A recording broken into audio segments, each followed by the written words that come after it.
Gabon guztioi, Euskikaskuntzaren mainguru berri batian zaudete, hemen, zuen etxean, Radio Vitorian. Muy buenas noches para hablar de un trabajo en el que algo tiene que ver Euskikaskuntza, Sociedad de Estudios Vascos, Identidad y Cultura Vascas a comienzos del siglo XXI. Con tres invitados, comenzamos con un invitado navarro, Pello Ayerdi Echeverri, profesor titular del Departamento de Sociología de la Universidad Pública de Navarra. Pello Ayerdi, Gabón, buenas noches. Gabón, guztioi. Bueno, esto de Universidad Pública de Navarra, ¿se utiliza así, la Universidad Pública, o se utiliza lo de UPNA? Aunque es muy difícil de decir esto de UPNA. Hombre, aquí la gente le llama Universidad Pública. UPNA queda un poco, pues no sé, un poco más elaborado, ¿no? De cualquier manera, ya sabes que quisimos quedarnos un poco con la marca de Universidad de Navarra. Ahí tuvimos una pugna y al final la perdimos. Oye, es que son palabras mayores. Hay cierto pique, es una muestra también de cómo es la sociedad navarra entre la pública y la que popularmente solemos decir, y que perdonen algunos, la del Opus. Pues, hombre, es un indicador, ¿no? Un indicador. Significativo, pero indicador. Lo que pasa es que tampoco hay que darle, no sé, la sociedad navarra es mucho más compleja que todo eso. Pero sí, mira, el tema del indicador, pues, en fin, también nos informa. Seguimos con las presentaciones, porque otro de nuestros invitados está en los estudios de Radio Euskadi en Bilbao. Igor Aedo Gurruchaga. Igor, Gabón, buenas noches. Gabón. Profesor del Departamento de Ciencias Políticas de la Universidad del País Vasco, Euskal Herriko Unibertsitatea. Premio Realidad Social Vasca 2005. ¿Qué es esto de Premio Realidad Social Vasca 2005? Bueno, era como una especie de sueño. Cuando uno lleva 10 años trabajando en la realidad de Iparralde, pues siempre pensaba que ya tocaba, bueno, pues cambiar de aires, cambiar de tema, y era un bonito broche el acabar así. Y siempre pensabas todas las noches, qué bonito sería, y al final pues se hizo realidad. La verdad es que es de estas cosas que a veces pasan. ¿Pero quién da este premio? Bueno, el gobierno vasco. Es un premio pues dirigido a jóvenes investigadores y bueno, pues traté un poco de centrar, analizar todo lo que había, o recopilar todo lo que había ido estudiando durante estos años sobre Iparralde. Colaborador de Radio Vitoria, colaborador de Euskikaskuntza, de Sociedad de Estudios Vascos, Iñaki Martínez de Luna, aquí en los estudios de Gasteiz, doctor en Sociología por la Universidad del País Vasco, también en Euskal Herriko Unibertsitatea. Martínez de Luna, Iñaki, Gabón, buenas noches. Gabón. Bueno, identidad cultural vascas a comienzos del siglo XXI. ¿Quién os pide este estudio? Es un estudio. ¿Qué es este libro y este chostén, este informe y todos los datos que aportáis en estas páginas, que son en total pues 167-68? Bueno, este estudio parte de un cúmulo de necesidades y de agentes y equipos interesados en ello, ¿no? Coincidía que en Iparralde Euskal Kultura Erakundea tenía necesidades de conocer pues la situación de la cultura vasca para arbitrar sus políticas, y bueno, por otra parte pues Euskikaskuntza también tenía interés en desbrozar este tema, porque a principios del siglo XXI pues convenía tener una perspectiva un tanto sólida de cuál era la situación, y al mismo tiempo también el Gabinete de Prospección Sociológica del Gobierno Vasco estaba interesado en el tema. Entonces es una confluencia de intereses, de preocupaciones y de equipos dispuestos a trabajar en ello. Por lo tanto, Iñaki, detrás han estado Euskal Kultura Erakundea, Euskikaskuntza y Gobierno Vasco. Sí. ¿Qué es Euskal Kultura Erakundea? Es un instituto cultural en Iparralde, creado por las administraciones públicas en Iparralde. A diferencia de Hegoalde, pues los entramados son muy elaborados. Y bueno, en ese instituto participan la administración de París, la administración de Aquitania, la de Pirineos Atlánticos, con representantes también de la sociedad vasca de Iparralde. Y bueno, pues es un instituto que lleva ya una trayectoria aproximadamente unos 12-15 años, y está haciendo una labor importante en ese territorio. ¿Cómo se le puede preguntar, Igor, a los vascos sobre su identidad? ¿Esto cómo se pregunta? Pues dándole muchas vueltas a la pregunta también, porque yo creo que en ocasiones se ha tendido quizá a hacer estudios de identidad con toda la buena voluntad del mundo, por supuesto, pues tratando de obtener una fotografía del conjunto de Euskal Herria. Lo que pasa que en muchas ocasiones estos estudios, obviamente, pues por el mayor desarrollo institucional, la mayor capacidad económica, etcétera, bueno, pues han contado un poco con el impulso de la comunidad autónoma vasca. Esto en ocasiones ha podido provocar ciertos reduccionismos en la medida en que se planteaban encuestas para toda Euskal Herria, pero en muchas ocasiones quizá pensadas las preguntas desde la óptica de alguien que vive en la comunidad autónoma vasca, incluso en zonas urbanas de la comunidad autónoma vasca. Claro, cuando tú preguntas las cosas así, pues lógicamente las respuestas en ocasiones puedes condicionarlas. ¿Qué quiero decir con esto? Pues que hemos tenido que dar muchísimas vueltas, tratando sobre todo de abrir el abanico de posibilidades de tal forma que nos diese una fotografía quizá más compleja que en otras ocasiones, menos simple, pero más ajustada a la realidad. ¿Puedes poner, Igor, algún ejemplo para situarnos?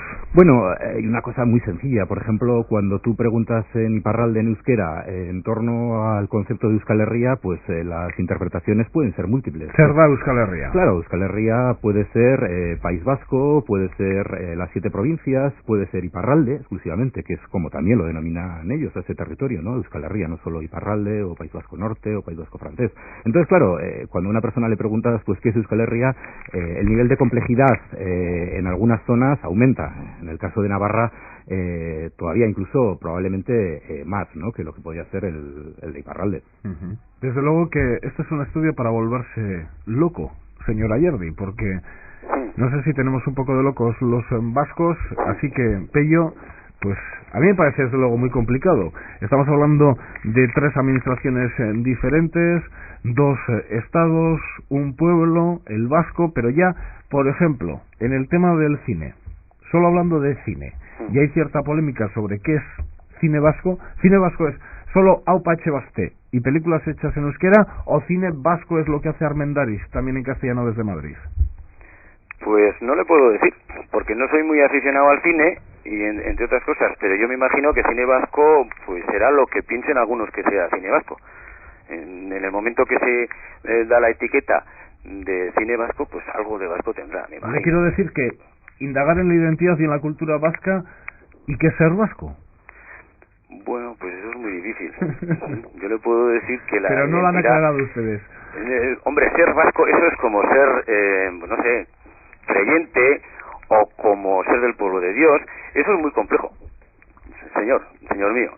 Una cosa es sentirse vasco, tener identidades vascas, vivir en la sociedad vasca, que te atribuyan características como perteneciente a un grupo, miembro del grupo de los vascos y de las vascas. Es que es muchísimo más complejo. De cualquier manera es mucho más individualizado de lo que nos parecía, mucho más flexible, más fragmentado también, muy autointerpretado. Entonces, pues no, desde luego no está cerrado. Va a pasar, mire, si me dice ¿qué es la libertad?, ¿qué es la igualdad?, y me habla de conceptos que son muy manidos ya, pues al final es muy difícil ponerse de acuerdo y contestar a qué ser vasco. Es muy difícil. Ayúdanos. Sí, ha quedado bien expuesto por Pello, ¿no? La opinión de la población de los distintos territorios de Euskal Herria tiene diversas concepciones sobre lo que es ser vasco, ¿no? En algunos sitios predomina un concepto más constructivista, es decir, ser vasco será lo que decidamos cada uno de nosotros, y en ese sentido pues aspectos tales como considerarse vasco, vivir o trabajar en el País Vasco, pues predominan, ¿no? Por ejemplo, en esta comunidad autónoma de Euskadi. Sin embargo, pues en Iparralde se da el otro extremo, en un sentido más esencialista del concepto de ser vasco, ¿no? Tener apellidos vascos, proceder de una familia vasca, saber euskera, es decir, la población pues tiene en distintas dosis en todas las zonas concepciones diferentes de lo que es necesario para que una persona pueda considerarse vasca, ¿no?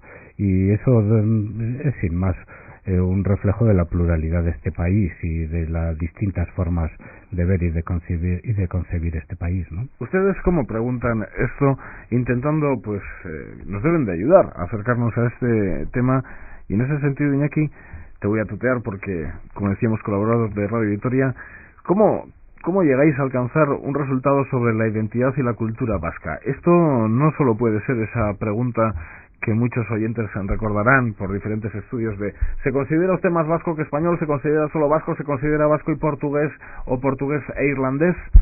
Son más cosas. Bueno, hay dos enfoques metodológicos fundamentales que se han aplicado, ¿no? También algún otro, pero sobre todo uno cualitativo y otro mediante encuesta.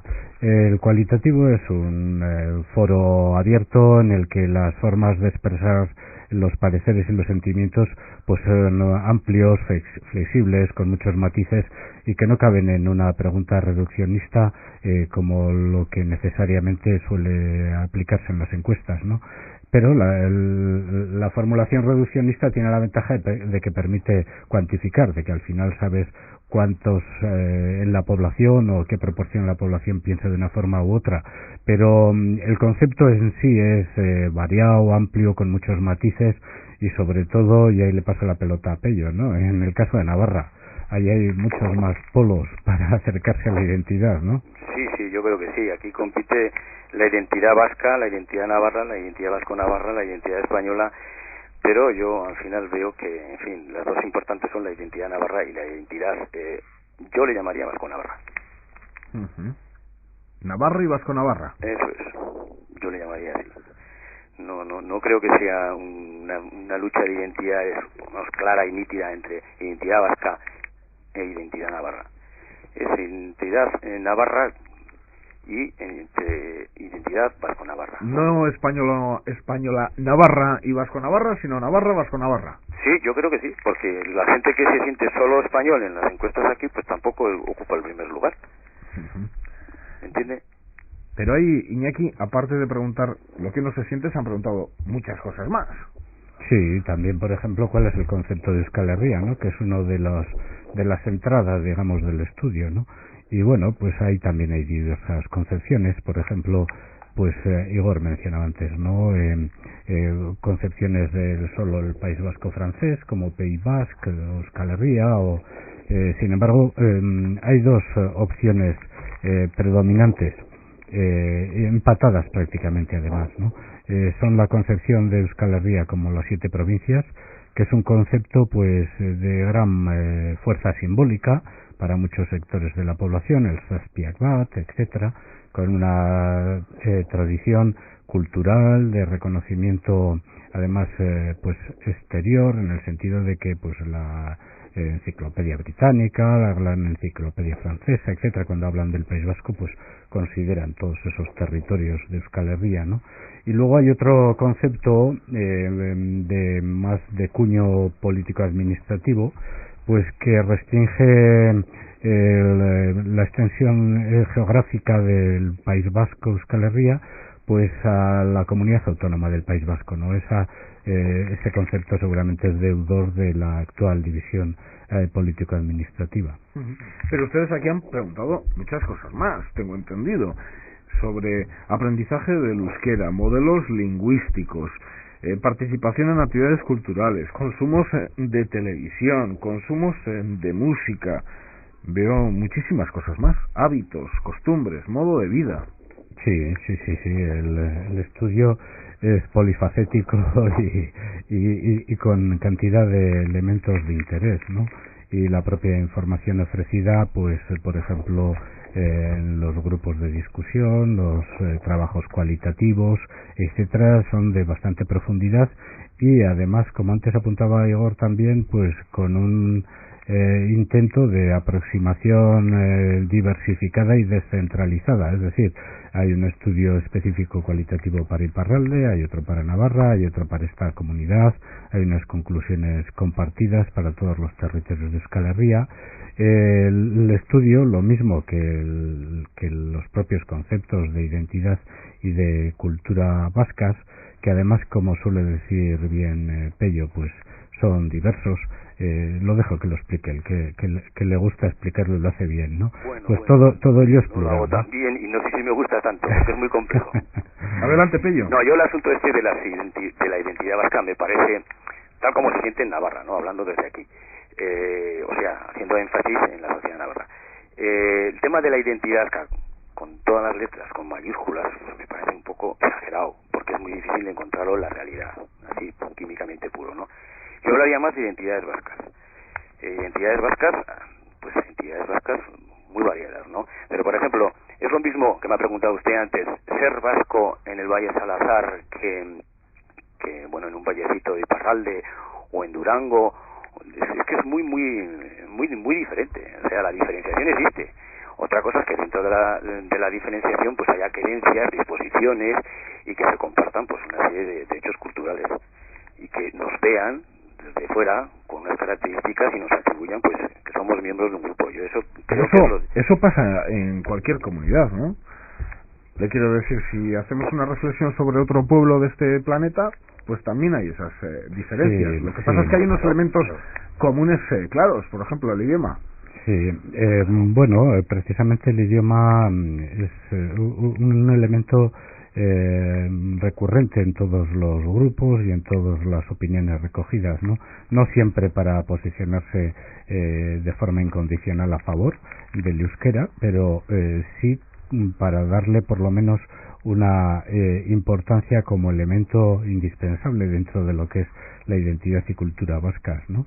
Y bueno, a ese respecto parece interesante señalar que el idioma, dada la importancia atribuida por todas las personas consultadas, pues ha de ser considerado en primera fila a la hora de articular un proyecto cultural para este país, ¿no? Le he cortado en ese sentido, señor Ayerdi, pero es tan extraño que sea diferente un vasco del Valle de Salazar, decía, que un riojano a la vez, porque claro, no sé, pues es que es imposible que sean idénticos, ¿no? ¿Idénticos a qué? Si uno vive en el monte y el otro se dedica a la uno es un vasco montañés, otro es un vasco de otra región, y el factor geográfico y la diferenciación humana en geografía pues también cuenta. ¿Pero en qué se parece? Y la estructura de la población y la estructura social y el nivel de desarrollo económico. ¿La cultura de Pirineos en qué se parece a la cultura de picos de Europa? Pues en algunas cosas, pero en otras no, ¿no? Pues hombre, evidentemente. Esto no somos diferentes los vascos, no nos vamos a romper la cabeza con esto, ¿no? Hombre, no, es que yo creo que no somos tan diferentes en el sentido de que los cambios sociales que han acontecido pues también tenían que pasar en Euskal Herria, ¿no? Yo no sé por qué muchas veces insistimos en la idea, ¿no?, de que aquí las cosas han cambiado sin cesar, y culturalmente ha habido para mí, por lo menos en Navarra, un cambio sociocultural que ha sido suave y pretendidamente negociado, y al final pues va a una velocidad que, por ejemplo, el cambio político y la institucionalización política pues no está tan acabada, ¿no? O por lo menos también formulada como puede ser el cambio sociocultural, que es más suave, más negociado, más construido socialmente, una fuerza de cambio tranquila, ¿no? Y sin embargo, pues el tema de lo político, de la institucionalización política, pues parece ser que va, si no en retraso, o cuando menos no está bien engranado, ¿no?, con el otro sistema. Si me permitís, en relación con este debate, yo creo que, bueno, lo que se observa aquí, como efectivamente comentáis, no es diferente a lo que puede suceder en otras zonas del mundo. Yo creo que eso tiene un elemento positivo. Yo personalmente creo que una definición de identidad vasca excesivamente homogénea, excesivamente cerrada, excesivamente coherente, fuerte, diría poco de la capacidad de la sociedad para adaptarse a unos tiempos en constante cambio. Unos vascos todos del Athletic. Claro, sería una menudo horror. Sería dramático. Athletic para desayunar, para almorzar, para comer, para merendar, para cenar y recenar. Si me permiten, a mí lo que me parece un milagro es que pues un aficionado, por ejemplo, del Biarritz Olympique, del equipo de rugby, y un aficionado del Deportivo Alavés tengan cosas en común como las tienen. Eso sí que me parece un milagro, ¿no? A pesar de dos administraciones, de tan diferentes historias en los últimos tiempos, son parte de un pueblo. Son muy diferentes, claro que son muy diferentes, pero son parte de un pueblo, ¿no? Efectivamente, esos lazos, que están en relación también con la idea anterior, ¿no? Esos lazos existen. El euskera asume un papel central y vertebrador importantísimo. Y luego hay otra serie de elementos más, yo diría, más vitales, más cotidianos, que son los que la gente en estos tiempos pues a los que la gente tiene que aferrarse, ¿no?, para tratar de imaginar esa comunidad que podría ser Euskal Herria. Lo que sucede en relación también con la anterior pregunta, ¿no?, de cuál es la diferencia de lo que aquí se observa con lo que pasa en otras partes del planeta, ciertamente esta flexibilidad es necesaria para adaptarse a un mundo en constante cambio, pero también, a mi juicio personalmente, es necesario que existan ciertos anclajes que posibiliten que no todo sea un constante flujo casi sin asideros. Estamos en un mundo de creciente globalización, estamos en un mundo en el que las comunidades pequeñas con idiomas minoritarios necesitan precisamente el saber amoldar esa capacidad, esa flexibilidad, pero también con una serie de elementos que los permitan situarse con fortaleza. Y aquí es donde realmente Euskal Herria tiene serios problemas, porque nos encontramos con una realidad como es la de la Comunidad Autónoma Vasca, institucionalmente homogénea, internamente también bastante homogénea, pero luego nos encontramos con una realidad que es la realidad navarra, muchísimo más heterogénea, al margen de poseer una única institución, pero como ayer ha comentado, pues muchísimo más heterogénea entre la montaña, la zona sur, etcétera, etcétera. Y luego nos encontramos, para complicarlo todavía más, con otra realidad difusa, que es Iparralde, porque no debemos olvidar que desde el punto de vista institucional no existe, lo cual eso obviamente hace muchísimo más complejo el que esa identidad, si existiese una, pudiese aferrarse sobre elementos comunes. Claro, en ese sentido, es que dentro de Iparralde, Zuberoa, ¿qué tiene que ver con Lapurdi?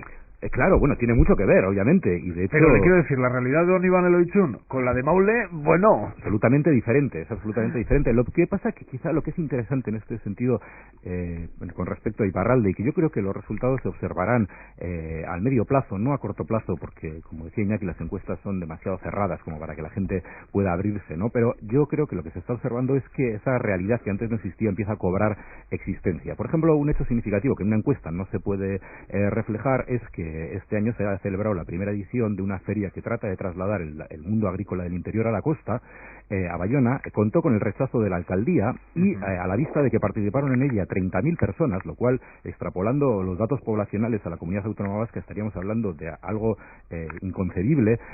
Bueno, pues se observa cómo la propia ciudadanía de la costa siente cierta atracción también por el interior, que en ocasiones anteriormente no existía. Fino para Bayona. ¿Cuál fue el problema? Bueno, es una cuestión obviamente política. Lo que pasa es que, siendo política, luego el alcalde se dio cuenta, evidentemente, de que no podía estar al margen y ha invitado a que el año que viene se celebre con su patrocinio de la alcaldía de Bayona, e incluso buscarán los locales mejores, ¿no? Lo cual también nos indica cómo las posiciones, no solamente de la ciudadanía, sino también de los cargos electos, son mucho más flexibles de lo que los rostros hieráticos del jacobinismo a veces expresan, ¿no? Yo, señor Martínez de Luna, lo siento, porque sé que me va a pegar, pero que es que se han metido en un berenjenal ustedes. No, que va. Si nos hemos limitado a recoger las opiniones de la población vasca, de los distintos territorios, a ordenarlas, a hacer reflexiones sobre ello y a presentarlo. Y aparte de la diversidad, ¿qué grandes conclusiones tiene?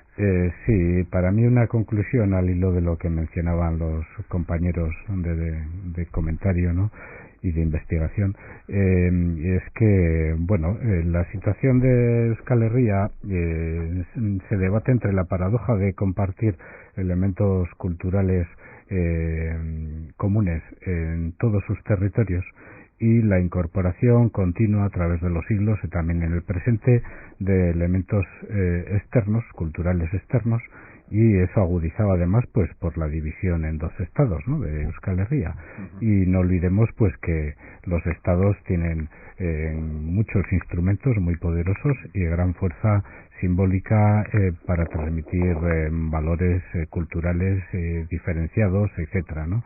En ese sentido, pues Euskal Herria se debate entre ser una comunidad que comparte unos elementos comunes, pero que no tiene una estructura administrativa común, y sin embargo se encuentra dividida en distintas estructuras, y al mismo tiempo tiene que permanecer abierta a los vientos de los nuevos tiempos, de la globalización, etcétera, sin llegar a perder su esencia, ¿no? Tan complejo como, vamos a pensar, señor Ayerdi, en Navarra y en el resultado de las últimas elecciones al Parlamento navarro. ¿Tiene que ver algo el resultado de esas elecciones luego con la pregunta sobre la cultura navarra y la cultura vasca? Le digo esto porque, según una tabla que manejo aquí en el estudio que ustedes han realizado, la cultura navarra forma parte de la cultura vasca, lo piensa el 42% de la población. El 29%, la navarra y la vasca son culturas diferentes que conviven en Navarra. Y el 12, lo propio de Navarra es la cultura navarra. La cultura vasca es algo ajeno, de otro territorio. Ni sumando 29 más 12, llegamos al 42 que piensa que la cultura navarra forma parte de la cultura vasca. Si esto luego lo pasamos a los resultados de las últimas elecciones, no coinciden los datos. Pues no es sorprendente que no coincidan los datos. Es que los datos no tienen por qué coincidir milimétricamente. O sea, no puede haber una similitud tan cerrada, ¿no? Yo el sí 40 y pico, 42, pues lo interpreto que puede tener una traducción en comportamiento político en un espacio político que al final aglutine pues en torno a bastante menos. Lo que pasa es que lo que aquí importa sobre todo es ver homogeneidades, generalizaciones y ver cómo se distribuyen los datos y bueno, como tendencia, pues en fin, como nueva tendencia se apunta a que la representación o lo que sería la parte análoga a lo que es el comportamiento político, a lo que es el comportamiento político y lo que es la interpretación de identidad cultural, pues al final se verá, ¿no? Se verá yo calculo pues en un 27, en un 28%. ¿Cuántos habitantes de Iparralde, señor Aedo, se consideran vascos? Bueno, eso es... Hombre, lo que primero que se puede decir... ¿Han hecho un estudio, no? Yo tengo esa duda. No, hemos hecho un estudio y no se puede. Los datos, voy a buscarlos, yo creo que rondan, los vascos y los predominantemente vascos rondan en torno al 16%, si no me equivoco. Desde luego que puedes terminar loco con este estudio, ¿no? Pero cosas interesantes te las vas a encontrar cada 2 por 3. Por ejemplo, Iñaki, página 92. Y voy así al azar, Página 92. En los últimos 3 meses, ¿con qué frecuencia ha visto la televisión en euskera? Pues si se lo preguntas a un navarro, por ejemplo, te dice nunca el 49%, Iparralde el 51%. A mí me parece pues una sorpresa, ¿no? Que en Iparralde se ve la ETV más de lo que pensamos, o por lo menos más de lo que yo pensaba. Lo comparas con Navarra y el nunca... Sí. El nunca es del 51 al 49. ¿Sí? De los que ven ETV en castellano, sale en Navarra muy fuerte también, Ya si vamos al castellano. Claro. ¿Y en qué página está? Ver la televisión en euskera... ¿Qué página? Yo sí lo manejo particularmente. Ver la televisión en euskera normalmente implica saber euskera.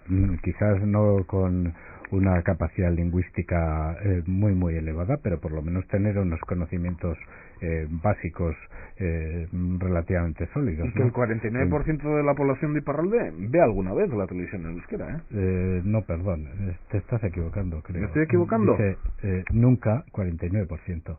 En el caso de Iparralde, nunca el 51%, por lo tanto, Iparralde alguna vez el 49. 49. Alguna vez el 49, ¿no? No soy bueno, sociólogo, pero... alguna el 48. Cuidado con las tablas, Con respecto a lo que comentabas de Iparralde, el dato yo ahora no recuerdo de cuánta televisión se ve, etcétera, pero como tendencia es significativo, porque se observa, por ejemplo, un interés, podríamos decir, en diferentes preguntas, mayor de la ciudadanía de Iparralde por acercarse, por relacionarse, por conocer en la práctica cotidiana la comunidad autónoma vasca, por ejemplo, o Navarra, que la que se observa inversamente de Navarra con respecto a Iparralde. En ese sentido, sorprenden los datos porque se puede tener la imagen central de la comunidad autónoma vasca como esa especie de centro aglutinador de lo que podría ser Euskal Herria, y luego cuando los datos se desagregan, cuando se observan las actitudes, nos encontramos con la paradoja de que precisamente la comunidad autónoma vasca es la que menos mira a los otros territorios de la comunidad de Euskal Herria. Por contra, Navarra, que podríamos asociarla desde el punto de vista político, quizá con una imagen de distancia con respecto a los otros territorios, manifiesta una voluntad de cercanía en muchas de las preguntas, muchísimo con la CAP, por ejemplo, muchísimo mayor que la CAP con respecto a Navarra. Obviamente no se puede dar una fotografía única. Hay fotografías pequeñitas que nos pueden indicar tendencias que van mucho más allá de lo que la política o la política partidista refleja de una forma en ocasiones excesivamente simple, incluso últimamente grotesca, ¿no? Iñaki, recuerdo de las ruedas de prensa, presentación de este estudio, hay un dato que me llamó la atención y que me gustaría comentarlo contigo y con vosotros en ese sentido, sobre modelos lingüísticos y Álava, el punto desde el que hablamos para hacer este espacio de radio. El modelo A está más implantado en Álava que si se hace la suma de B más D, o cómo son esos datos de modelos lingüísticos Educación Álava. No, no está más implantado el modelo A. Bueno, las estadísticas tienen distintas lecturas al margen de este estudio, ¿no? Las últimas matriculaciones de los niños y niñas que se han incorporado al sistema educativo no dan ni mucho menos que el modelo A sea el predominante sobre los otros modelos, sino que la evolución del modelo A es pues cada vez más a disminuir, ¿no? Pero ¿no es cierto que al día siguiente sí que vimos datos sobre modelos lingüísticos? No sé si ya tomando los 18 primeros años de niños jóvenes o la enseñanza obligatoria, pero me llamó la atención, en algún sitio leí que el modelo A, no sé si era tomando todos los cursos en cuenta, claro. Claro, es que ahí hay que tener en cuenta que la evolución a través del tiempo pues ha provocado cambios sustanciales, ¿no? En ese sentido, pues actualmente los niños que se incorporan al sistema educativo no optan principalmente por el modelo A sobre los otros dos modelos. Los otros dos modelos juntos predominan con mucho en Álava. Sí. No, ahí hay una evolución fundamental, Pero si vamos hasta los 16 años y miramos las tablas hasta sí, los 16... bueno, lo que pasa es que ahí hay otros elementos también de organización y de estructuración del sistema educativo, ¿no?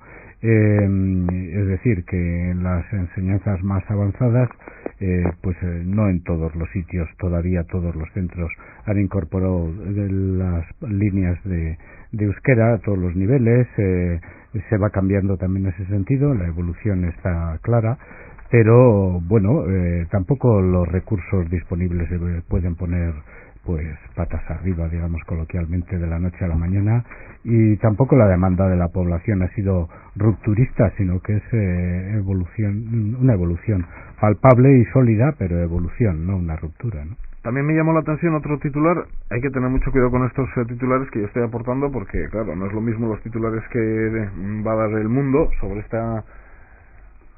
este trabajo que los que da en Gara, ¿no? Pero que todavía hay un porcentaje muy grande de población que dice que no aprende euskera porque cree que no es necesario.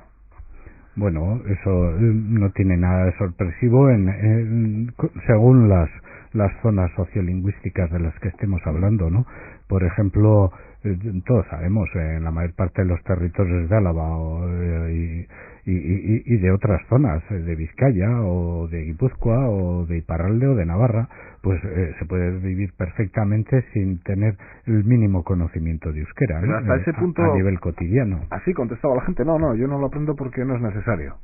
Sí.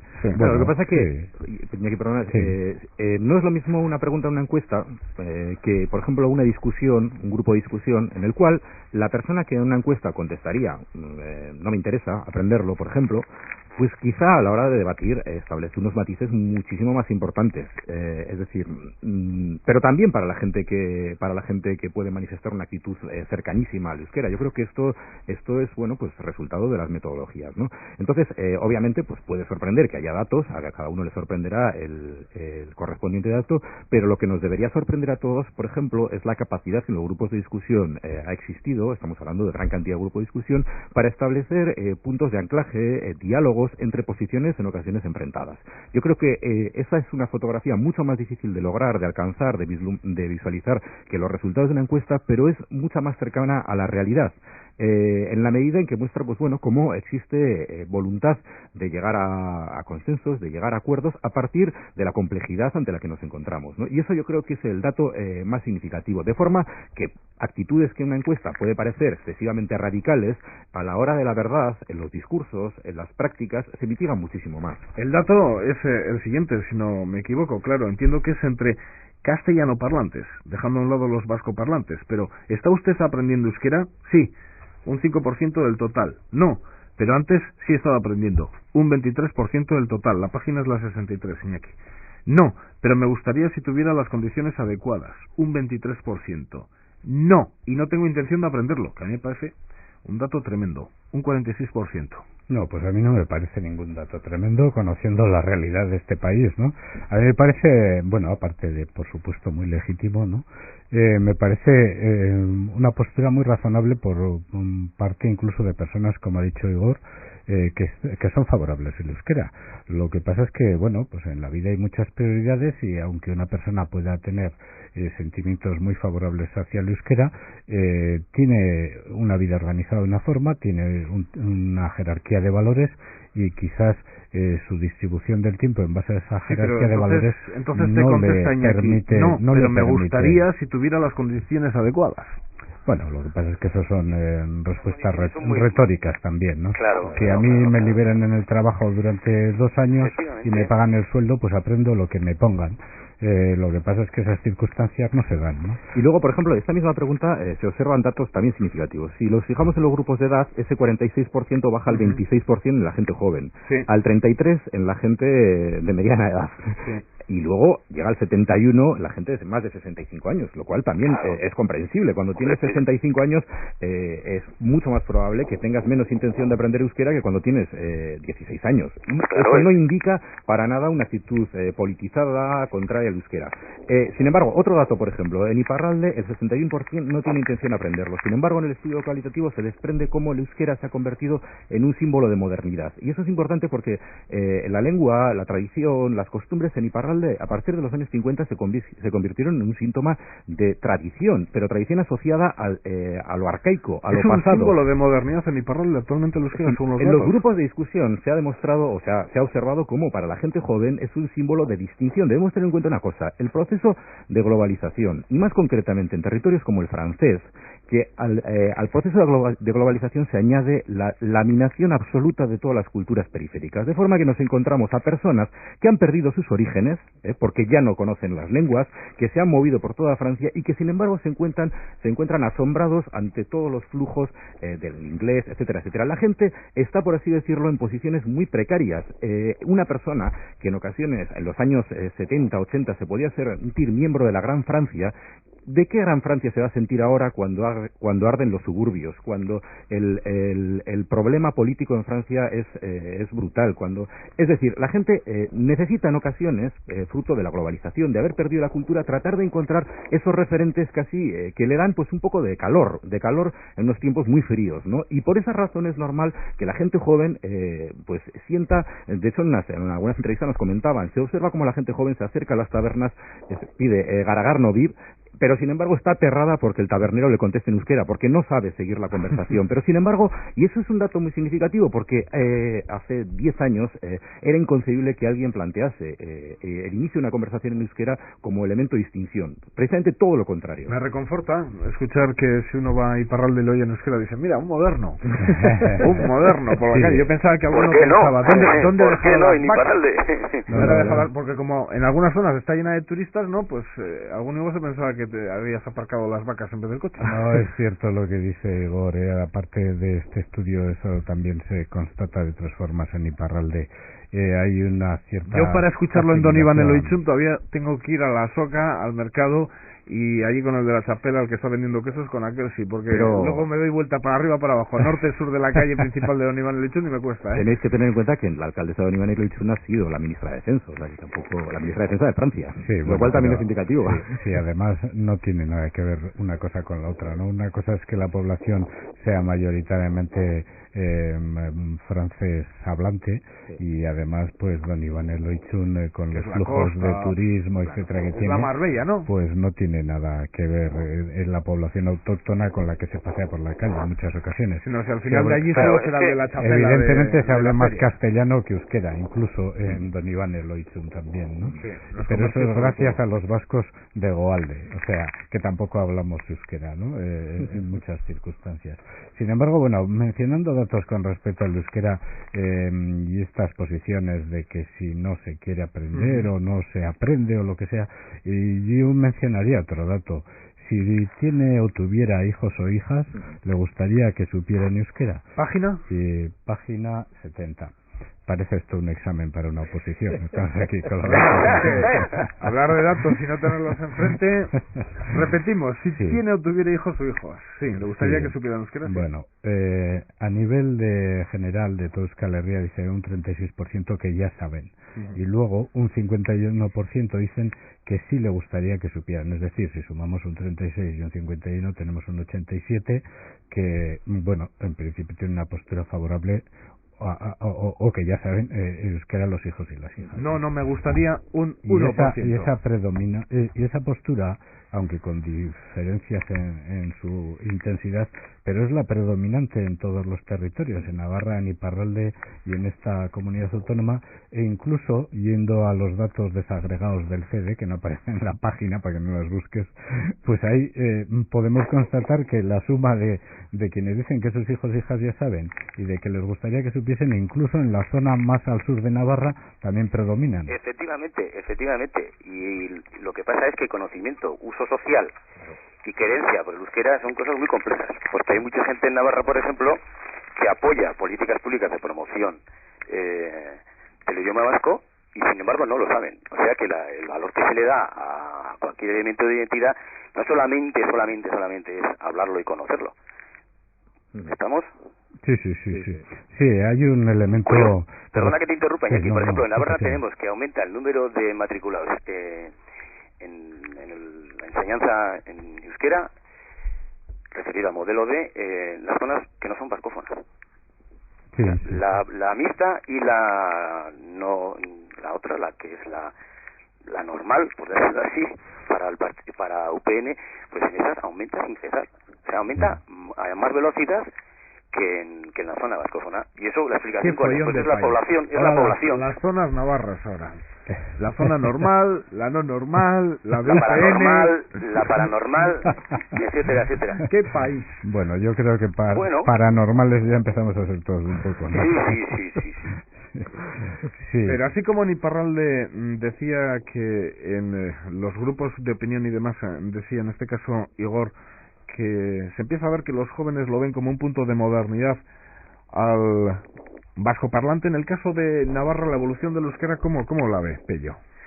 Pues yo creo, en fin, yo lo he vivido por edad y tal, y lo que os puedo decir es que el valor al euskera, el valor otorgado al euskera va en alza. Eso se ve clarísimamente. Yo me atrevería a decir que hay hasta un movimiento social por el euskera, o movimientos sociales pro euskera en Navarra, ¿no? Uh-huh. Es curioso que a pesar de una legislación que más bien ha tratado de contener un poco y controlar, e incluso retroceder en algunas cosas, pues la sociedad civil, este mundo que queremos describir de alguna manera como un espacio sociocultural, se ha organizado y bueno, ha hecho la tarea y ha sacado adelante un poco el asunto. Aquí, sí. En la comunidad autónoma de Euskadi, la motivación de alguien ajeno prácticamente a la cultura vasca para que su hijo estudie en euskera es, pues por ejemplo, y nada más y nada menos que vivimos en una comunidad, así se dice por lo menos en su estatuto, que tiene dos lenguas oficiales, el euskera y el castellano. ¿Con qué motivación puede un padre o una madre llevar a su hijo en Navarra a un modelo lingüístico euskaldun? Pues yo creo que es una motivación sobre todo sociocultural. Y entonces, en fin, ahí puede ser más suave, más negociada, para algunos puede ser extremadamente escasa y para otros muy avanzada, pero es una cosa que es una fuerza tranquila que va cambiando y le puedo garantizar que el euskera en Navarra no va mal en ese sentido como movimiento social. Yo lo veo de alguna manera. Otra cosa, hay cosas que no son tan claras, ¿no? Como le comento, ¿no? Pues el uso en la vida cotidiana, el conocimiento, el valor que se le da, pues es complejo. Imagínese usted, o imagínate, que aquí hay cantidad de situaciones en las cuales el euskaldun se mueve en un ámbito de hibridación lingüística muy grande, o sea, que se escucha muchísimo más castellano. Sin embargo, toda la gente que viene del sur de Navarra o de provincias de Huesca, de Zaragoza, de Castellano, nos dicen sin cesar que cada vez se escucha más euskera en Navarra. Según este estudio, Iñaki, ustedes tenían también que haber preguntado sobre las relaciones sexuales. Se suele decir que aquí es un milagro. En este sentido, otro valor cultural que podíamos entrar largo sentido en Navarra, particularizado para Navarra. ¿En Navarra es diferente? Yo creo que la revolución sexual pasó por aquí de largo. Ya. Es que veo que están preguntando. Como hecho cultural. ¿Practica algún deporte? De los 60. ¿Con qué frecuencia escucha discos? ¿Con qué frecuencia ha leído libros? Bueno, pues aquí falta parte, ¿no? Bueno, ¿o no es un elemento diferenciador? Sí, como es un milagro, pues no existe. Entonces preguntar sobre milagros tampoco. No se lo plantearon. Fueron así de serios. Evidentemente eso no entra en los parámetros del estudio. ¿Y lo de practicar algún deporte? Pero paradójicamente... O lo del deporte es cultura, paradójicamente en los grupos, por ejemplo, al mencionar cuáles son los elementos culturales diferenciadores de los vascos, en esta comunidad, en la comunidad autónoma vasca, sí que se mencionaban aspectos cotidianos como la gastronomía, ir de bares. Nadie hablaba del sexo, no sé por qué sería, pero sí que se mencionaban los otros como aspectos diferenciadores, ¿no? Pues yo desde luego, claro, no tuve oportunidad, lo demás ya le hubiera expuesto, y esto aquí no se practica. Aquí, si algo nos diferencia, o se practica poco, muy poco. Pero se hablaba de prácticas, no de no prácticas. es una broma, pero yo la verdad lo que llego a la conclusión, no sé, puede ser equivocada, es que una cultura, una identidad con diferencias entre norte, sur, este, oeste, entiendo que como es lógico por otra parte, y que cuando queremos hablar de un elemento aglutinador, tendemos a hablar del euskera, y no sé si eso pues creo que sí, creo que es lógico, creo que es lo que une a los diferentes pueblos que componen el pueblo vasco, Iñaki. Sí, bueno, así lo reconocen además etimológicamente además Euskal Herria pues quiere decir eso, ¿no? El país del euskera. Y además así lo reconoce la propia población, no ya por cuestiones etimológicas, sino por cuestiones presentes, actuales, ¿no? Y bueno, pues ya hemos mencionado que el euskera es un referente renuente, que ha salido siempre en todos los grupos, que se ha mencionado inevitablemente, de forma espontánea por la gente, y que además consideran que es uno de los pilares sobre los que edificar un proyecto cultural compartido, ¿no? Eso no excluye ni otras lenguas, ni otras sensibilidades, ni otras culturas. Muchas veces el tema es el de cómo articular las distintas posiciones, percepciones, sensibilidades en torno a un proyecto común, ¿no? Y eso es un poco también quizás una de las enseñanzas claves de este estudio, que no somos una cultura homogénea ni uniforme, que no hay por qué pretender serlo y que está por ver si somos capaces de, cada uno desde su posición, pues de compartir un proyecto cultural identitario entre todos, ¿no? Uh-huh. En ese sentido, en Navarra creo que pasa lo mismo, y en Álava también, Iñaki. ¿En qué se parece uno de Aramayo a uno de Moreda? Bueno, pues... ¿Por qué se tiene que parecer tanto? Claro, a eso voy. Ahí está por medio siempre el ¿qué comparte? el querer ser, yo iría un poco más que en que se parecen, daría por bueno primero diferenciación, ¿no? Doy por buena esa diferenciación, creo que es necesaria. ¿En qué coinciden, no? Uh-huh. ¿En qué disposición? Pues no sé, ¿no? Si estuvieran al otro lado del globo y oyeran hablar en euskera, o les dijeran que es de Donostia o no de Pamplona, pues esa solidaridad extra que puede tener cualquier individuo respecto a otros miembros de su propio grupo. Uh-huh. Y eso sí que es decisivo y se ve. Igor, ¿y este follón en el que ustedes se han metido, porque para mí no deja de ser un follón, para qué sirve? Pues sirve para mucho. En primer lugar, yo creo que lo interesante es aquí se aporta un caudal de información que nosotros hemos tratado de no interpretarla precisamente para dar oportunidad a todo el mundo, pues para que pueda hacer sus particulares interpretaciones. Eso es importante porque cuando se habla tanto de Euskal Herria y se adopta tanto una perspectiva, sobre todo en el ámbito de la investigación, en la cual, bueno, pues se intenta comprender las diferencias, las similitudes entre estos tres territorios, para poder hacer eso es necesario datos. Junto con esto, ahora ya no hay excusa, se puede analizar perfectamente toda la realidad de Euskal Herria, no es necesario decir que no hay datos de Iparralde para soslayar el análisis. Esto también nos indica, puede tener muchas implicaciones para cada uno de los actores, para las instituciones públicas, para los partidos políticos, para los movimientos sociales, culturales, para cualquier persona. A mí se me ocurre que se podrían extraer muchas lecciones. Una, por ejemplo, que a mí me parece interesante, que se podría plantear, es precisamente para poder comprender toda esta complejidad, que es real, obviamente hace falta algo, que es conocer esa complejidad. Creo que, sobre todo en la Comunidad Autónoma Vasca, quizá me equivoco, es una percepción muy subjetiva, pero creo que en la Comunidad Autónoma Vasca tenemos una especie como de cierto complejo paternalista, como si ya por haber nacido aquí tuviésemos una concepción casi real de lo que es Euskal Herria. Y creo que somos los de la Comunidad Autónoma Vasca los que menos conocemos las diferencias y las particularidades y la complejidad de Euskal Herria. Y por eso nos extraña tanto, porque a un navarro y a uno de Iparralde no le extraña tanto como a una persona de la Comunidad Autónoma Vasca todas estas cosas de las que estamos hablando. Y a una a la vez también le diría, ¿eh? Efectivamente, porque hay una cuestión que tiene que ver mucho, y esto lo hemos hablado bastante, con las dinámicas de centro y periferia. No solamente Madrid y París son centros con respecto a Euskal Herria, también dentro de Euskal Herria existen sus centros, y esos centros difunden determinados clichés, determinadas cuestiones que no se ajustan a la realidad. ¿Qué habría que hacer? Bueno, pues conocer más el entorno que nos rodea, saber qué es lo que es una mascarada, conocer cuáles son las particularidades del Bastán, etcétera, etcétera. Viajar, que suelen decir los nacionalistas españoles a los nacionalistas vascos en alguna ocasión, viajar. Bueno, parece que algunos vascos necesitan viajar. Aparte, más que viajar, yo creo que la responsabilidad no solo es de los individuos, también es de las instituciones. Los nacionalistas vascos suelen responder que viajando son más nacionalistas. Bueno, sí, bueno. Con lo cual no les hace falta viajar tanto. Tenemos que terminar. ¿Peligra la identidad vasca?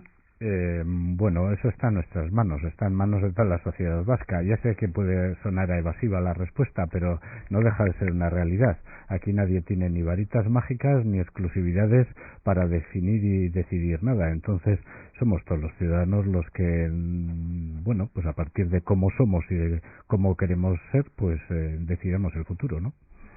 Tenemos que dejarlo ahí, como les decía. Iñaki Martínez de Luna, Igor Aedo Gurruchaga, Peio Ayardi Etxebarri, Iroi, eskerrik asko. Eskerrik asko. Eta datorren asteburuan beste gai batekin egongo gara hemen Euskal Ikaskuntzaren maila ingurutan, non eta Radio Vitorian.